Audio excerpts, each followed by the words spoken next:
5 tips to enhance your Facebook page. Hi, Angie here from Lifestyle Anytime. Today I want to share with you 5 tips to enhance your Facebook page. Now I know in the past I've shared how to create your Facebook page and I will put a link to that below. But let's look how we can enhance our Facebook page even further. So let's get started. Head first over to the About section. Now, before I actually click on this About section, I just want to show you, I've got a grey bar across here and I've got business up here. I'm working in a business Facebook page, but you can do the same from your Facebook page, even if this is blue. As long as it's not your personal profile, it needs to be a page. So toggle to your About section. In the About section, there's quite a lot of different areas to edit. And the reason I want to show you today some tips to enhance it is it was brought to my attention that I didn't have my own personal name on my business. So therefore I went about enhancing my page. So the reason I don't have my personal name in the business is I've chosen my name to be the brand Lifestyle Anytime, as that is what my website name is and what I have chosen as a business. I'm creating and teaching others how to have a laptop lifestyle and a lifestyle they can live at any time. So this is why it hasn't got my name, because I share information about the family and have input from the family. So where would I have to write my name if I need you to know my name, which is important that you know my name, is I would scroll down and go to the personal information. Click on the edit and add your name. So that's where I can add the name. You can add other information into that field if required.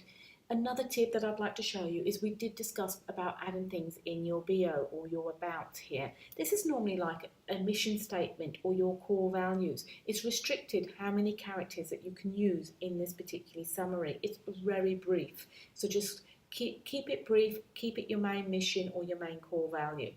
But I know quite often you want to share more information with your followers, your clients, your customers, and more information so that you can be found.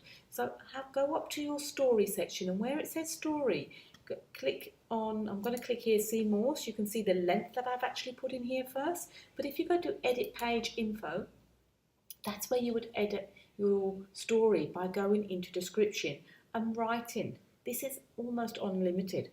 So you can write quite a bit in here about your business to let people know exactly what you do and why you have the business. The next tip that I wanted to share with you is about your photos. Ensure that your photo that you are using on your profile is not the same as the one that you're using on your page. You do not want to get the two mixed up. So do ensure that you have a different brand photo. I use myself, as I am the person who puts a lot of the information out onto the page, as well as I do a lot of the videos. However, if you are selling shoes, for example, you may have a photo of shoes up here, and then you may have like a shoe shop type set up across the front of your cover page. I want to look though further now also at the cover page. If you wanted to change your cover page, just click change cover page. And as I've mentioned once before, a good tool to actually use on your cover page is Canva. Again, I'll put a link below to the Canva tutorial I've created.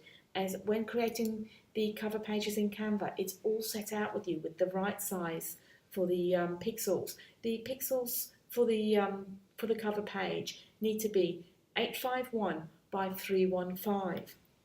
So rather than try to measure this out, unless you've got something like Photoshop and can do it all, just go to Canva and create your own branded cover page. Another tip is to go over to the edit, and in the edit write a description about this particular cover page, and even put in the link to your website in there, and the people who are in the photos if you wish to have those in there. Once you're done, click done editing. I'm going to need to click cancel. I've made no changes, so I'm just going to click cancel.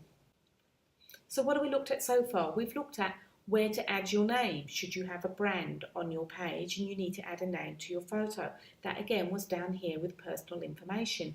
We've looked at your mission statement or your value, your core value that you're writing in the about, and improving and expanding on your story with loads of keywords. Put keywords into your story so that they can easily be found. We've also looked at the two photos, checking one is not the same as your personal page or your personal profile, and that you've enhanced your own photo with a description, tag people in it if it's got tags, and even put your website address on it. So now let's look at the fifth tip that I'd like to share with you, and that is the button. One thing with the button is you have different options to set this up. I have mine set up to go to a website of free videos, but there are other options, and they are book services, get in touch, learn more, download an app or game. So set that up so you can direct people directly to a page that is for your business. If you do not want to have a button on your business, or you don't want a messenger that goes straight to you, click delete, just get rid of the button. It is not necessary to have, but it is a big added bonus to drive people to maybe even a shopping cart or to information about your particular business or product. Now today I want to give you a couple of additional tips as bonuses. So if you want to actually increase value to your page, the best way to do that is to know what posts are performing well. Now the way to do that, if you have a business page, is to go to Insights. Go over to your Insights. Once you are on your page, scroll down to your published posts and have a look at the organic reach and see which posts are performing well. These are the posts that you should post more often of. Now, while we're talking about posts, the additional tips is about posting. If you go over to the publishing tools, you can schedule your posts. Schedule your posts so that you don't have to think each day, what am I going to place?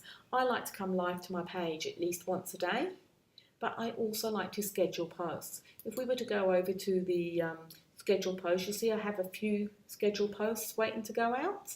And these posts I will add some pictures to, and they will go out on the dates. And usually on a Sunday I sit there and I'll schedule probably 7 posts for the next week. There's been times I've been away and then I've scheduled for a fortnight or sometimes even up to a month. So it's a great tool to have.